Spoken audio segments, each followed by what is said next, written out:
Coucou les gourmands et bienvenue dans une nouvelle journée dans mon assiette spéciale asiatique. Donc un grand merci encore à tous ceux et à celles qui nous ont rejoints au quotidien. N'hésitez pas également à vous abonner si ce n'est pas encore déjà fait. Donc UJDMA, c'est une vidéo par semaine, en tout cas j'essaye de tenir le coup, où je partage des recettes, des produits, des créateurs, des coups de cœur. Et d'ailleurs aujourd'hui, je vais vous présenter plus en détail la marque Matcha Botanicals que j'ai testée et approuvée il y a déjà plusieurs semaines.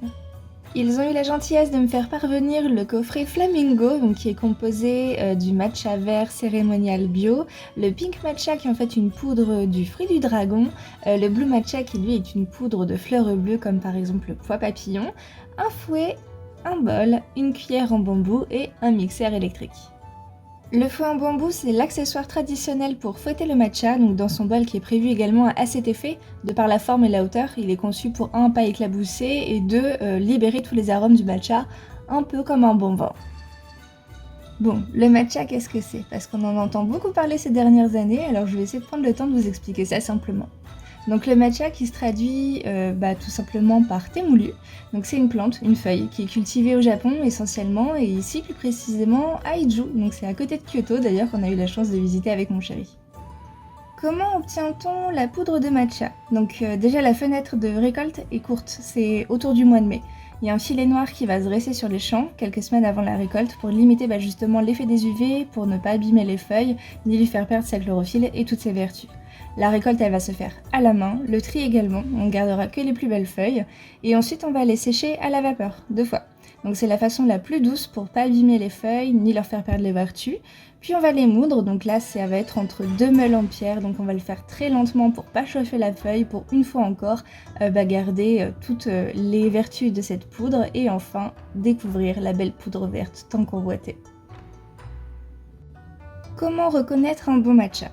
De par sa couleur, un vert vif fluo est gage de matcha frais et délicieux, et l'âge de la feuille a aussi son importance parce que plus on la récolte jeune, le moins le matcha sera amer et plus sa couleur donc sera vive. Alors quelle différence avec un thé classique? Alors ici on va pas faire infuser le thé, on va l'ingérer, donc on va absorber davantage de ses bienfaits qui sont nombreux et je vais vous en citer que quelques-uns. Donc c'est un puissant antioxydant qui va stimuler l'immunité, c'est un calmant naturel, il va aussi faciliter la perte de poids, l'élimination des toxines, il a aussi une aide pour la concentration, la mémoire et les performances cognitives, et il est aussi et surtout riche en théine, donc aussi puissant que le café, mais par contre sans énerver.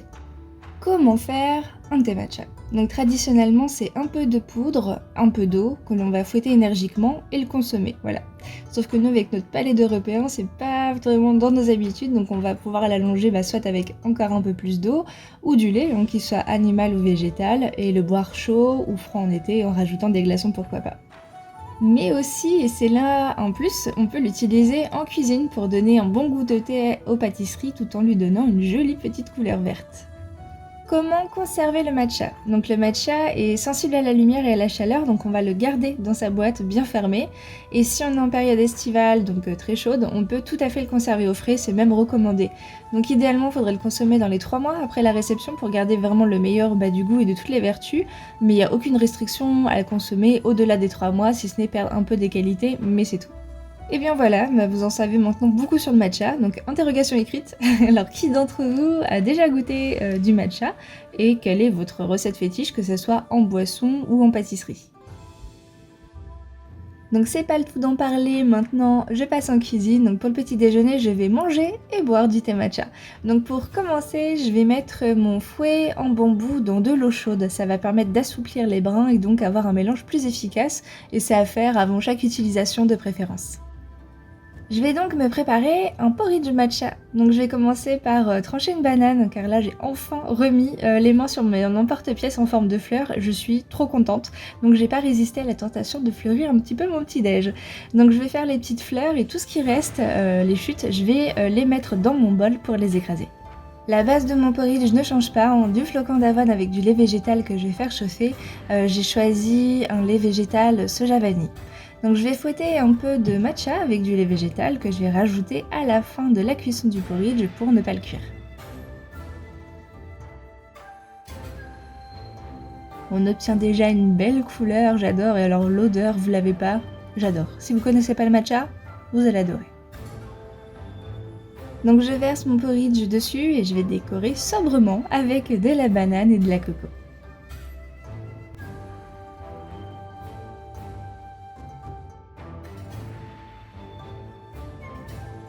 Je passe maintenant à la préparation de la boisson et cette fois-ci je vais utiliser le matcha supérieur.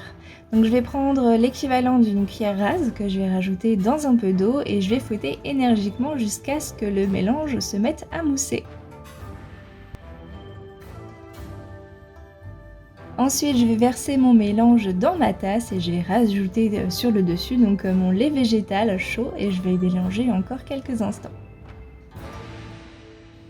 Et voilà pour mon petit déjeuner tout vert, donc encore une fois, je vous rappelle que je vous mets des petites émoticônes pour signaler dans les commentaires les recettes qui vous ont le plus plu.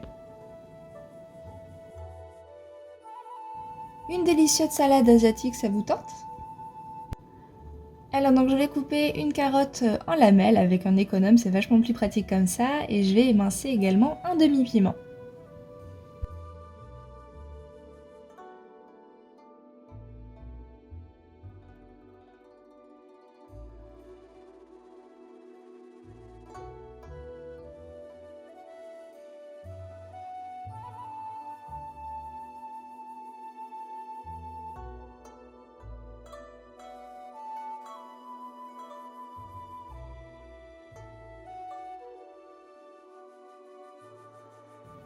Je râpe de l'ail et du gingembre avec ma râpe spéciale que j'adore, je l'utilise aussi pour la muscade, et je vais également émincer de la coriandre.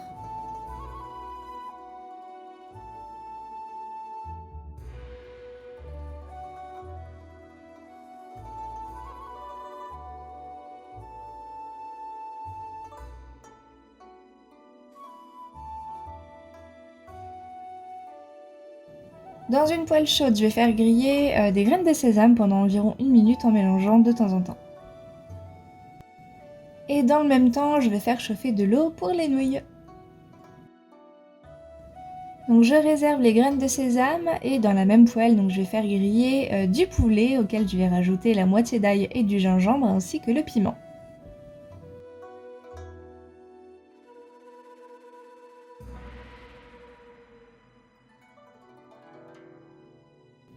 Je déglace avec de la sauce soja et je vais rajouter la carotte et la moitié du sésame.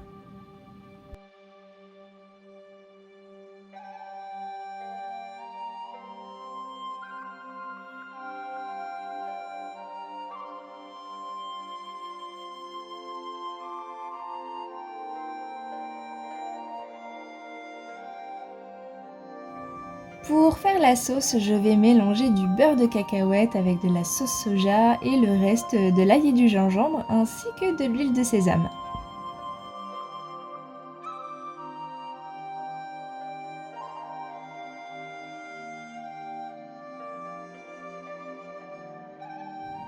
Donc voilà pour le dressage, des nouilles, le poulet carotte, je vais rajouter des edamame, de la coriandre et le reste de sésame avant de rajouter la délicieuse sauce.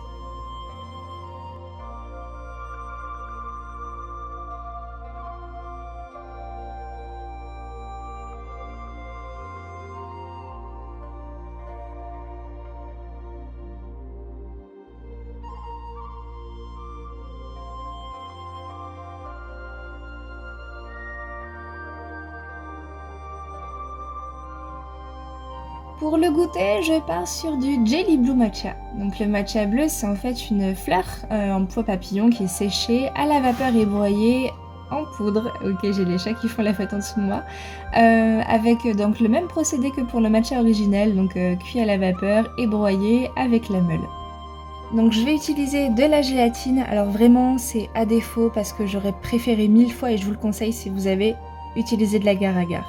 Donc je vais placer tout ça dans un bol d'eau froide pour la faire ramollir quelques minutes. J'avais envie de tester de faire plusieurs étages de plusieurs couleurs, donc pour ça je vais faire chauffer de l'eau et rajouter une belle cuillère de miel.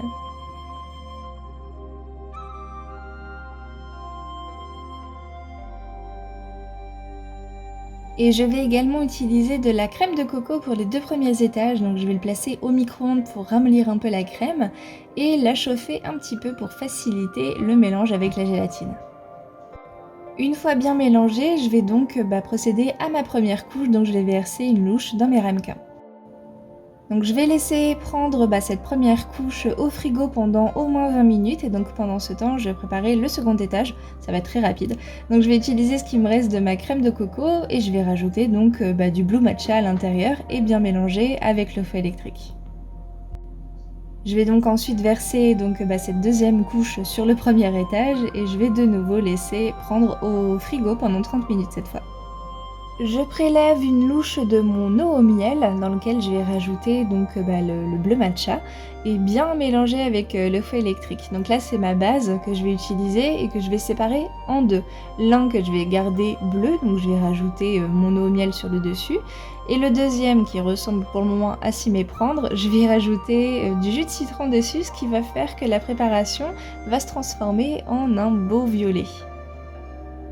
Donc là pour le coup, ces couches mettront énormément de temps à prendre, c'est au minimum 1 heure, voire 1h30, 2 heures avant de verser couche par couche, chose qu'on n'a pas comme problème avec l'agar-agar, d'où le fait que je vous dis que c'est quand même beaucoup plus simple de faire cette recette avec de l'agar-agar.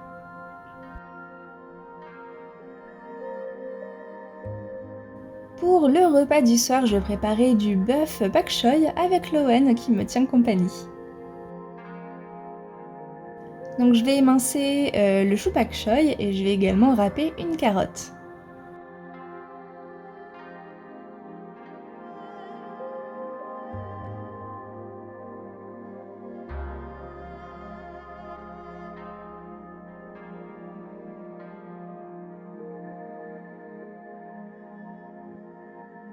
Dernière préparation, donc ça va être un oignon rouge que je vais couper le plus finement possible.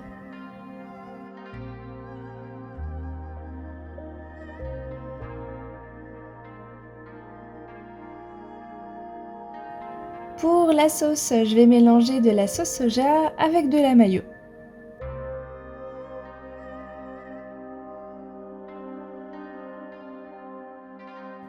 Alors rebolote, je vais faire griller du sésame mais noir cette fois-ci dans une poêle et je vais le retirer au bout d'1 minute et je fais également chauffer de l'eau pour le riz.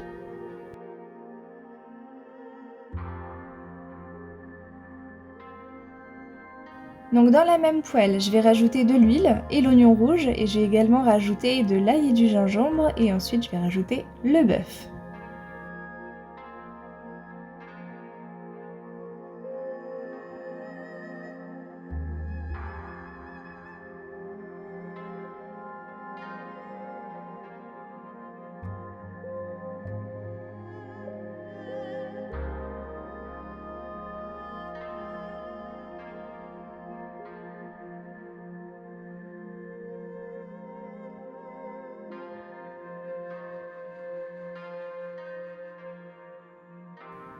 Je couvre ensuite avec le chou et la carotte et ça va bien réduire, hein, c'est un peu comme les blettes, etc.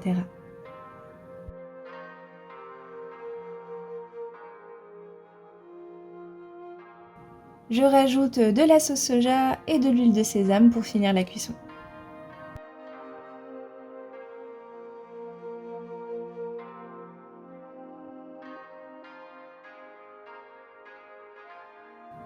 Pour le dressage, du riz, le bœuf au chou, le sésame noir et la sauce originale, j'y aurais pas pensé avec de la mayo.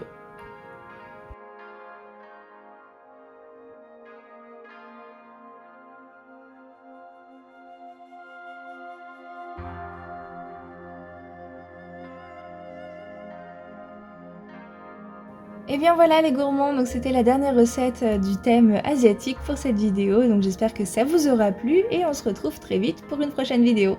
Et des bisous!